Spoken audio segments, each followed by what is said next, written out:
Okay, thanks so much for joining us on The Bright Side. Appreciate you being here. I want to continue talking about the over-the-counter steroid hormones, the OTC steroid hormones. Perhaps more appropriately, we should call them pro-hormones or pre-hormones. These things, while not nutritional supplements per se, are turned into hormones in the body, and they can be very, very helpful for folks dealing with immune issues, with stress, with anxiety issues, with autoimmune problems, or just to help reduce the general signs and symptoms that are associated with aging.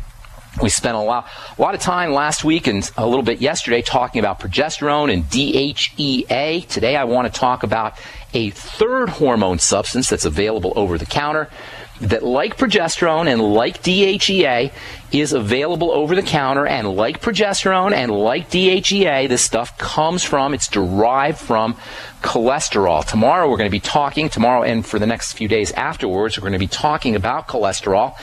This whole idea of cholesterol and derivation from cholesterol, substances that come from cholesterol, is extremely important to understand. And when you really understand the critical nature of cholesterol as a raw material building block, you will understand how absolutely insane and stupid and ignorant it is to take a poison drug to stop your body from making this very, very important substance.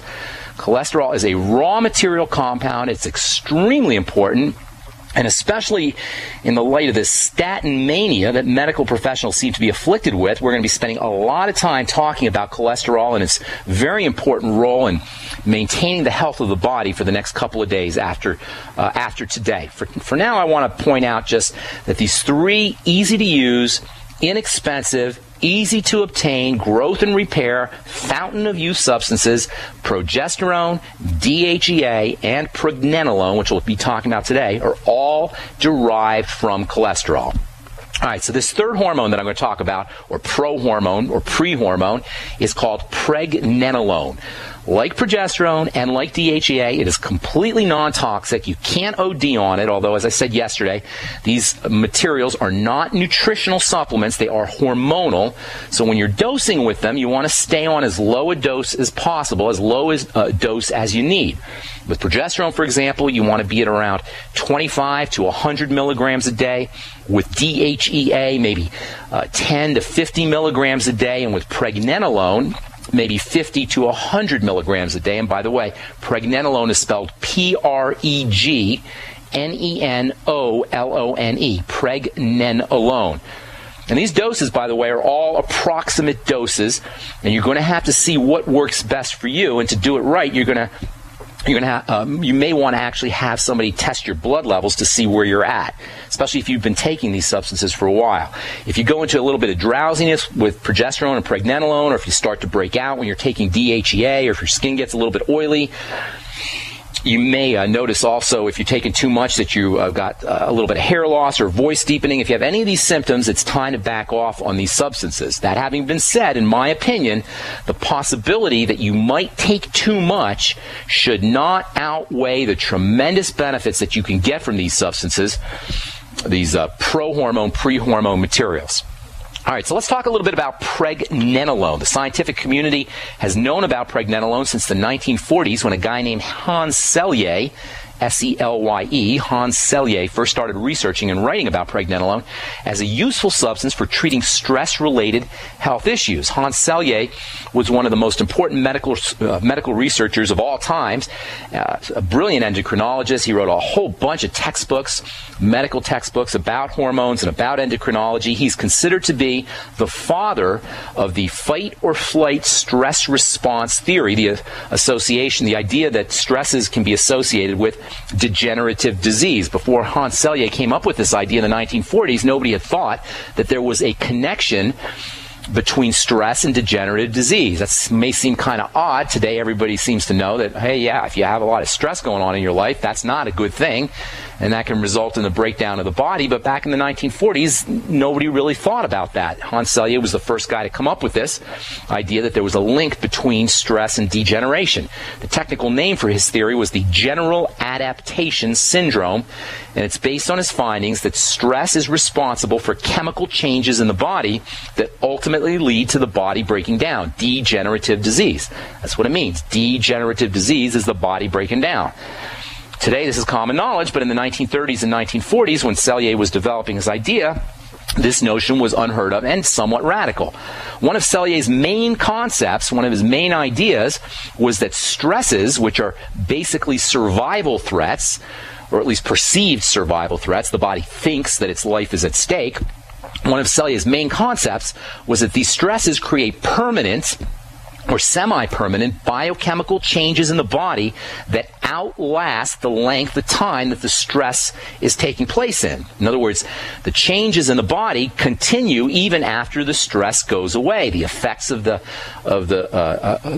biochemical changes last longer than the stresses themselves. In Selye's words, quote, "Every stress leaves an indelible scar, and the organism pays for its survival after a stressful situation by becoming a little older," unquote. This was the main tenet of Selye's idea, the general adaptation syndrome. Selye said that the body likes to maintain a stable state, and when some kind of destabilizing event occurs or destabilizing experience hits, the body will go through three distinct phases as it attempts to regain its stability. First, you have your alarm phase, which is where your body freaks out and it begins to mobilize resources to get it into the second stage, which is the resistance stage, and this is where the body is supposed to restabilize itself and the problem gets resolved. However, according to Selye, there's a third stage, and I'll tell you what I mean by that and the implications of that third stage when we come back from our break. I'm Pharmacist Ben. You're listening to The Bright Side, and we'll be back right after this. Okay, so continuing on about pregnenolone and progesterone and DHEA, these over-the-counter hormones that are so helpful for the stress response and for the degenerative disease condition that so many of us are dealing with, for anti-aging, for pro-immunity, supporting the immune system. Hans Selye was the first guy to come up with this idea that stress was associated with degeneration. Hans Selye was a biochemist and an endocrinologist who was doing his research in the 1930s and 1940s. He came up with something he called the general adaptation syndrome, which is the idea that the body breaks down, or the body exhibits stress in three main phases. The first phase he called the alarm phase. The body freaks out and it mobilizes its resources and chemistry to get itself into the second stage, which is the resistance stage. This is where the body is supposed to restabilize itself and the destabilizing problem is supposed to get resolved. However, at this point, the second stage point, according to Selye, is where nutritional and hormonal imbalances or shortages can actually lead to a third stage, and that third stage is what's called the exhaustion stage. And it's at this point that a continued stress can really create damage and wreak havoc in the body and render the body susceptible to all kinds of problems, including breakdown and degenerative disease. If you've ever heard of people talking about adrenal fatigue, they're talking about this exhaustion phase, this third phase of the general adaptation response.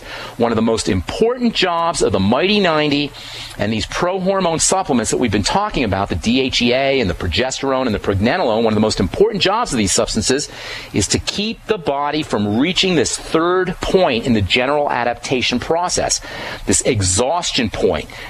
The main job, one of the most important jobs, probably the most important job of the Mighty 90 and the DHEA and the progesterone and the pregnenolone that we've been talking about is to help the body return from the point of exhaustion back to the second point where it can effectively resist whatever is causing the problem in the first place, the destabilizing stressor. What all this means is that when it comes to helping the body deal with stress, there is a lot of stuff we can do from a nutritional supplement standpoint to give the body the weapons it needs to restore stability. This is what nutritional supplementation is all about. It's about giving the body the tools, the weapons it needs to restore itself back to stability. The body can turn on a dime. If we turn on a dime, the body can do the healing work itself if we supply it with the raw materials. Clearly, nutrition, nutritional supplementation, food and diet is going to be fundamental and primal. But as it turns out, the pro-hormone substances that we've been talking about, progesterone, DHEA, and pregnenolone, can also be very helpful and important to helping the body resist this destabilization and prevent the body from going into the third stage, the exhaustion stage of the general adaptation syndrome. One of Hans Selye's favorites of these pro-hormone substances was pregnenolone. He was one of the first guys to talk about how important and how helpful pregnenolone can be. Selye thought that pregnenolone was a general anti-stress biochemical. He found that it had benefits for the health of the entire nervous system, and today we actually call pregnenolone a neurohormone. Selye was one of the early researchers to dispute the drug companies' claims, the pharmaceutical companies' claims that estrogen was a stress hormone. The drug companies thought, or I don't know if they thought, but they told people that estrogen was a female hormone, that estrogen was associated with the female reproductive system. Hans Selye was saying, no, estrogen's not a female hormone. Men make estrogen too. Estrogen is a stress hormone. Hans Selye was doing experiments with estrogen, and he found that the effects of estrogen were very similar to the effects of the stress response. And he noticed that many of these stress responses that were initiated and associated with estrogen could be balanced by pregnenolone.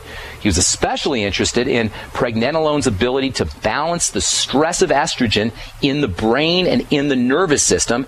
And as I said, today pregnenolone is classified as a neurohormone, meaning it has specific relevance for the health of the brain and the health of the nervous system. Pregnenolone is found in lots of tissues in the body. It's found in the adrenal glands. It's found in the thyroid. It's found in the thymus, which is a major center of immune activity, a place where immune cells are born. Pregnenolone is found in the reproductive glands. But by far, the highest concentrations of pregnenolone are found in the nervous system and in the brain. Now, interestingly, all these pre-hormone substances that we've been talking about, pregnenolone, progesterone, and DHEA, have a special importance for brain health and for the nervous system. That means if you're dealing with any kind of autoimmune issues of the brain, of the nervous system, or you're dealing with any kind of brain health issues, if you have anxiety, if you have nervousness, insomnia, jitteriness, anything that's associated with the nervous system, these things can be super, super helpful. That's because the highly electrical setup of the nervous system is very dependent on smoothly flowing electrical energy, and stress functions as electrical glitches. Using DHEA and progesterone and pregnenolone can have a smoothing out effect of electrical energy, a dampening effect of electrical energy, and keep the flow of nerve electricity through the brain and the nervous system happening at just the right pace. And by the way, that means benefits for folks dealing with Alzheimer's disease. That means benefits for folks dealing with Parkinson's disease and other movement disorders, palsies. That means benefits for people who have learning problems, memory problems, and most especially autoimmune diseases of the nerves like MS or myasthenia gravis or Guillain-Barré syndrome. If I had any kind of autoimmune disease of the nervous system, you better believe I would be on DHEA, I would be on pregnenolone, I'd probably be using progesterone too. All of these pro-hormone, pre-hormone substances can be very important for brain health, for the nervous system, and especially for degeneration of the nervous system or degeneration of nerves. Pregnenolone is called the mother of all steroid hormones because eventually it can be converted into other steroid hormones. That means if you have one hormone to take, if you're going to take pregnenolone or DHEA or progesterone, pregnenolone is probably the one that you want to take because pregnenolone can get turned into everything else. Pregnenolone can get turned into DHEA, which can get turned into testosterone and estrogen. Pregnenolone can get turned into progesterone, and pregnenolone can actually get turned into cortisol for folks who are dealing with depletion of this very important stress hormone. If you are dealing with any kind of long-term stress, and when we talk about stress, I'm not just talking about emotional stress or psychological stress, although certainly including psychological and emotional stresses, but any kind of stress. You can conceivably become deficient in pregnenolone and cortisol, and taking supplemental pregnenolone could be a wonderful way to alleviate some of the signs of these depletion. If you have chronic diarrhea, rapid heartbeat, shortness of breath, or other kinds of breathing problems, extreme fatigue, chronic and consistent low blood sugar. All of these are possible indicators of depletion of cortisol. And if any of these symptoms sound familiar, you may want to get yourself on 50 to 100 milligrams a day, a daily dose of pregnenolone. All right, there's tons more stuff I want to talk about with pregnenolone. It's great for your skin. It's great for wound healing. It can be very helpful for arthritis, too. We'll continue talking about this when we come back from our break. I'm Pharmacist Ben. You're listening to The Bright Side on the Genesis Communication Network. Welcome back to The Bright Side. I'm your host, Pharmacist Ben. We're talking about DHEA and progesterone and pregnenolone, these pro-hormone substances that get converted into other steroid hormones. There's so much more I want to tell you about pregnenolone. You can actually add pregnenolone to a skincare product. It can help accelerate speed up the rate of wound healing. It can help with dry skin. DHEA is also very important for dry skin. All of these hormones also can get delivered into the blood through the skin very effectively, so you can actually raise your own blood levels by using DHEA cream, using progesterone cream, using pregnenolone cream, or making your own DHEA cream and pregnenolone and progesterone cream by adding a little bit of the powder. Progesterone you're not going to be able to get, but pregnenolone and DHEA, you can buy them as capsules. You can crack open a capsule, put it in your favorite lotion, and not only get topical benefits from these hormones, which include wound healing and anti-aging and moisturization, but you can also up your blood levels of this stuff. And this stuff is non-toxic, so you don't have to worry about taking too much. Although, as I say with DHEA, if you take too much DHEA, you may end up with a little bit of oily skin. If you take too much progesterone, you may end up with a little bit of sleepiness or drowsiness. There's pretty much no way you can take too much pregnenolone. We will talk more about pregnenolone tomorrow. I want to tell you about using pregnenolone for arthritis, which is one of its most impressive uses. Consellier talked about this back in the 1940s. And then I also want to talk, we'll hopefully get to cholesterol tomorrow and how important this stuff is. There's some things about cholesterol that nobody is talking about. And when I tell you about this tomorrow or the next day when we address cholesterol, it's going to really blow you away. And you're going to think it's absolute stupidity to be taking a statin drug. And if you're on a statin drug, you're probably going to want to get off of it. I'll tell you what I mean when we talk about cholesterol, probably at the end of the show tomorrow or at the end of our second segment tomorrow, and then continuing on for the next couple of days. Okay, our number is 866-582-9933. Let's take our first phone call of the day. Brandon in Minnesota. Where's Brandon? What's up, Brandon? Hey, Doctor. Where? Hey, Pharmacist. How you doing today? What's up, Brandon? Where are you calling from, buddy? Calling from Baltimore. Oh, okay, good. What's going on, Brandon? I'm doing good. I was calling because I'm about 270. 270. You playing football? You play for the Ravens? I used to play, college ball and all that. Okay. And I'm trying to. Your body still thinks it's playing college ball. Right. So I it's still solid, but I'm okay. Good. How tall are you? I'm only 5'11". 5'11", 270? Yeah, I know that's bad. That's pretty big, Brandon. I know. How old are you, my man? I know, 30. Okay, well, let's fix you right up. You want to lose some weight? Yes, sir. I want to drop about 50 or 60, right? Okay, we can do that. No problem. You got any medicine? Are you on any medication or anything? No, sir. Any other health problem? No, sir. Okay, well, sounds like you got some blood sugar issues. So the first thing you want to do is you want to start to straighten out your blood sugar. Now, even before you do that, if you have any digestive problems, those need to be corrected. So whether you know it or you don't, you want to look into that. If you know it, it's a little bit easier, but you may not know that you have any digestive problems, so you just got to start to pay attention. As you know, if you listen to this program, you know what I'm going to tell you. Go get yourself a little notebook, write down everything you eat, and then write down how your digestive system is functioning 2 hours later, 3 hours later, 5 hours later, 8 hours later, 12 hours later. And by how your digestive system's functioning, I'm talking bowel movements, if you have loose stools, constipation, diarrhea, I'm talking gas or bloating or flatulence or nausea, I'm talking heartburn. Any kind of digestive symptom, you got a note in that little notebook next to the foods you eat. Now, if you're eating foods that have a lot of working parts to them, processed foods that have a long ingredient deck, it's going to be a little more difficult to isolate the problem. So try for the next couple of weeks while you're trying to keep track of the foods you're eating for the next couple of weeks, try just to eat simple food. So instead of an egg salad sandwich, just have an egg. Or instead of a chef salad, just have a tomato. or instead of chicken fettuccine or chicken Alfredo, just have a piece of chicken breast. So the simpler your foods are, the easier it's going to be to track down problems. That's the first step. Second thing you want to do is get yourself on a really good probiotic supplement. Probiotics, we don't talk about these as being important for blood sugar, but they're very, very important for blood sugar. And by the way, all the latest literature on diabetes and on prediabetes is implicating digestive problems as a preceding cause of blood sugar issues. So we're talking about fixing your blood sugar, but in order to do that, first we got to correct any underlying digestive symptoms or digestive problems. Second thing, you want to focus on the blood sugar system directly, and this is the most important component to losing weight. Everybody out there, I know everybody wants to lose a little bit of weight, especially around the holidays. The most important part of losing weight is going to be to stabilize and correct any kind of blood sugar problems. That means you never want to go into low blood sugar. You want to keep your blood sugar as stable as possible. Now, if you're like most folks, and if you're 270 and 5'11", there's a good chance that you're eating a lot of bread and a lot of cereal and a lot of potatoes and a lot of pasta and a lot of these foods that throw off your blood sugar. And if you try just a cold turkey, wean yourself off of that, it's going to be very difficult. So what you want to do is you want to shift yourself into eating more protein and more essential fatty acids. At 270, your protein needs are tremendous. Are you lifting weights, by the way, or doing any workouts? I actually, I work out about 4 days a week, but it's mostly cardio and stuff like that. But okay, when you come home from the gym, get yourself on some whey protein. You probably want about 200 grams of protein a day, buddy, and that's a lot.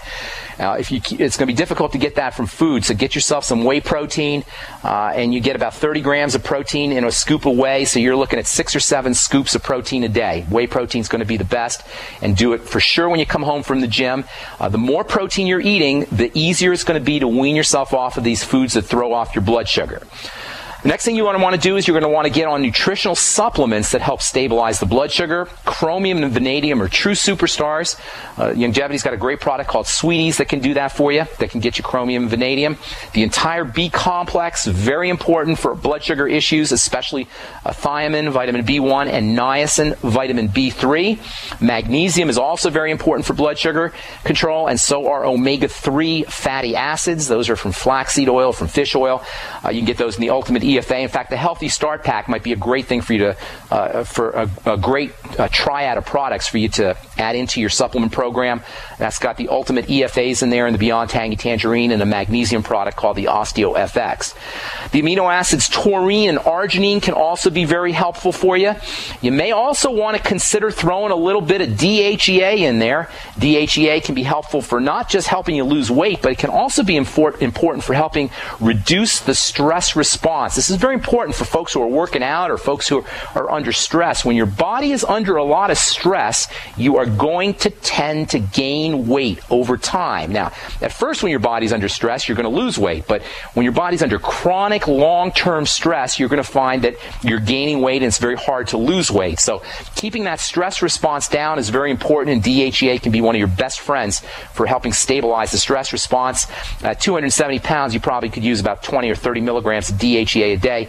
See how you do on the DHEA. You don't want to go into any kind of oily skin, or if you start to get hair on your body, or you start to notice that your voice is deepening, that means you're taking too much of the DHEA. But it can be very helpful for folks losing weight, especially folks who are working out who also want to lose weight. A couple other things that you may want to consider doing is increasing your intake of fiber and vegetables. That will help keep the munchies down. And also, if you're going to be going on any holiday parties and you think you're going to be tempted with any foods that you know you shouldn't be eating, do some protein before you go out to your parties, and do some essential fatty acids before you go out to your parties, and you'll find that you're craving. You're going to be eating less food at the buffet at your holiday parties. There's one last thing that you can do that's very helpful for losing weight. Hang tight, Brand. I'll tell you what that is when we come back from our break. I'm Pharmacist Ben. You're listening to The Bright Side. Our number's 866-582-9933. We're coming back at you with more good health information right after this. We're talking to Brandon in Maryland. You there, buddy? Yeah. Hey, Doc. Okay. Just one more question. I am taking the Beyond Tangy Tangerine, right? Okay. And at 270... That's a lot of BTT, isn't it? Two scoops in the morning and 2 at night. Is no, that you enough? need a heck of.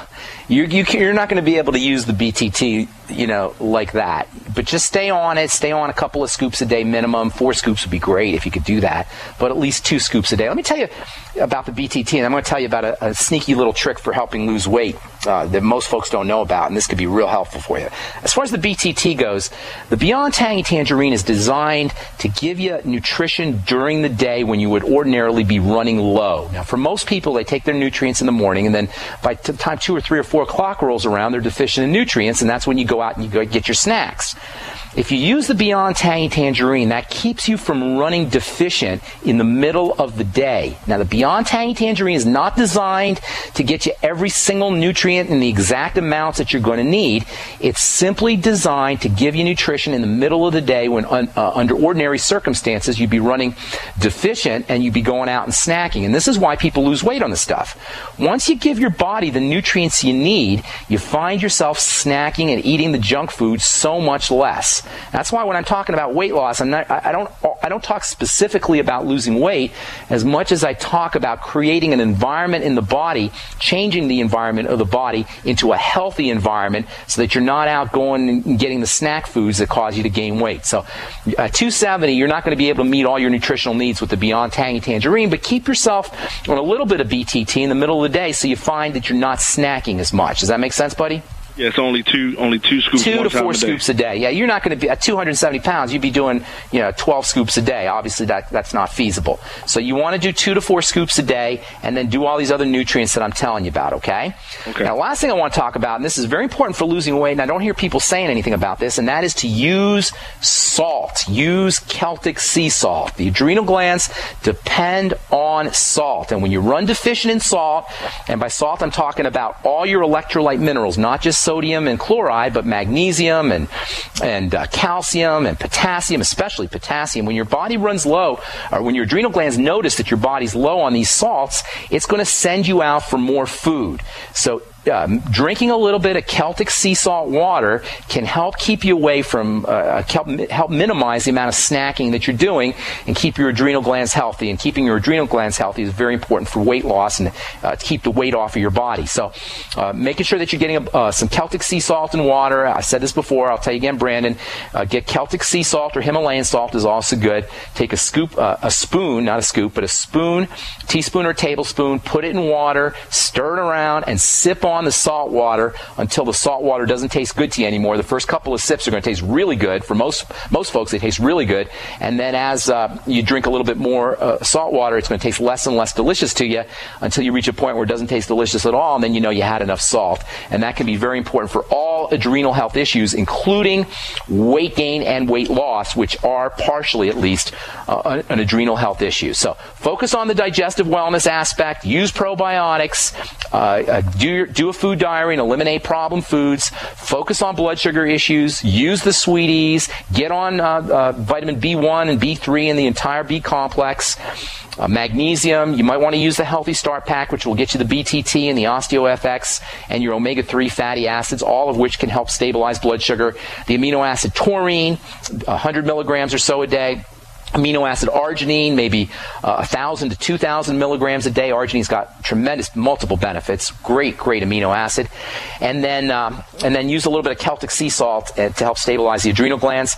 And you should start to notice some weight loss pretty darn quickly. The good news about losing weight, especially if you're real big, Brandon, is that the more weight you need to lose, the faster the weight starts to come off. Now, as you start to lose the weight, it's going to get a little bit harder to drop pounds, but at first, you're going to notice that the pounds drop off pretty darn quickly. If you do everything I said, you should start to notice that you're losing weight within 3 or 4 days. Within a month, you could easily lose 20 or 30 pounds. Easily. Alex Jones lost almost 40 pounds in 2 months. When I started using nutritional supplements 10 or 15 years ago, I lost 50 pounds in 3 months, and there's folks who will lose 100 pounds in 2 or 3 months once they start to correct the environment, the nutritional environment of the body. Good luck with everything, Brandon, and thanks so much for your call. Appreciate it. All right, let's go to Pennsylvania. Jim, welcome to the bright side. What's up, buddy? Hello there, Ben. It's a shame I'm falling on the heels of a similar question here. Yesterday, you had talked about skin tags, and it really threw up some red flags where I decided I am going to lose this weight. I'm going to take control of my diet. I've already ordered the BTT and the EFAs. Man. Awesome. Thank you. So, I decided I'm going to work on cardio, but I also, listening to you for several months, you talked about the ketogenic diet, and I didn't know if that was a correct path, but I feel that would be the path I should take. But it's very foreign to me. Well, the ketogenic diet, people make it a lot more complicated than it needs to be. It's basically a fat, protein, low carbohydrate diet. People will tell you it's high fat, moderate protein. I just think of it as focusing on fats, focusing on protein, restricting carbohydrates. Now, there's carbohydrates and there's carbohydrates. So when people talk about low carb, they tend to lump all carbohydrates into the same category. Well, I don't like doing that because there's one class of carbohydrates that everybody needs and you should be eating them all day, and that's vegetable carbohydrates. Not fruits. Not fruits. For some reason, we lump fruits and vegetables together in the same category. They're not the same thing at all. Vegetables can provide you with tremendous medicinal health value, and you do not want to skimp or restrict your intake of vegetables ever. You want to be eating lots and lots of veggies. However, aside from vegetables, you want to stay away from carbohydrates as much as possible if you're going to really take advantage, exploit the ketogenic diet. So, lots of protein, lots of essential fatty acids, a certain amount of saturated fat as well, especially coconut oil, which can be a real important part of the ketogenic diet, and then restricting the bread and the pasta and the potatoes. The stuff I talk about here all the time on the bright side is kind of a modified ketogenic diet. So it's not very complicated. It's basically just restricting your processed carbohydrates and your sugars and your fruits and all the foods that we beat up on, getting most of your calories from protein and essential fatty acids and saturated fat like the kind that you get in coconut oil, and then also making sure that you're getting a good concentration of protein. You'll know you're getting enough protein and enough fats when you don't feel like snacking, when you don't feel like eating Snickers bars, and you don't feel like you need bread or fruit or any kind of sweet food. That's how you'll know that you got enough protein and enough fat. Now, another very important part of the ketogenic diet is restricting your calories, just eating less food. This is one of the reasons why the ketogenic diet can be very helpful for folks who have epilepsy. I was just reading an article in the journal Epilepsy Research that talks about fasting benefiting patients who have epilepsy. The headline, "Fasting may benefit patients with epilepsy, study suggests." Well, there's no may about it. Everybody's known. We've known this for decades, that the less you eat, the less likely it is for you to have an epileptic seizure. Now, I know you're not talking about epilepsy, but the ketogenic diet has been used. In fact, this is the main reason that the ketogenic diet is used by healthcare professionals, is to take care of epilepsy. So, as far as the ketogenic diet goes for losing weight, not only can it help you if you have seizure disorders, but it can also help you drop pounds. And don't be thrown off by the complicated nature of ketones and ketone chemistry. All we're talking about here, Jim, is more protein, more fats, and less sugar carbohydrates, although you still want to maintain vegetables. And by the way, if you have weight problems, if you're thinking that you have weight problems, if you're thinking you have weight problems and you have skin tags, chances are pretty darn good that you are dealing with a blood sugar problem, pre-diabetes or diabetes. Did I answer your question there, buddy? Jim? Any fruits that I can take or vegetables that I should avoid? No vegetables that you should avoid unless you have a thyroid problem, in which case you want to avoid cruciferous vegetables that are raw. Although if you steam your cruciferous vegetables, that can take care of some of the anti-thyroid goitrogenic properties that these cruciferous vegetables can have.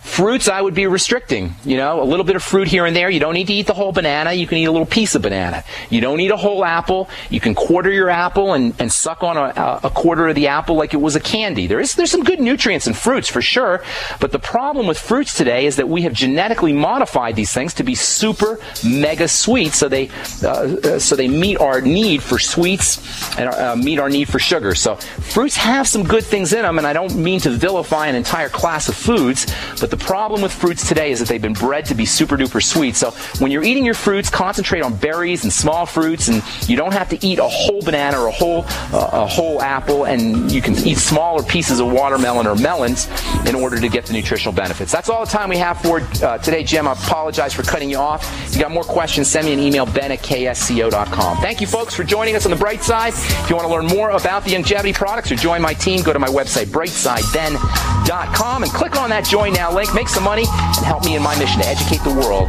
about the importance of nutritional supplementation. Alec Jones is next. Have an awesome, wonderful, beautiful day. We'll talk to you all later. Bye for now.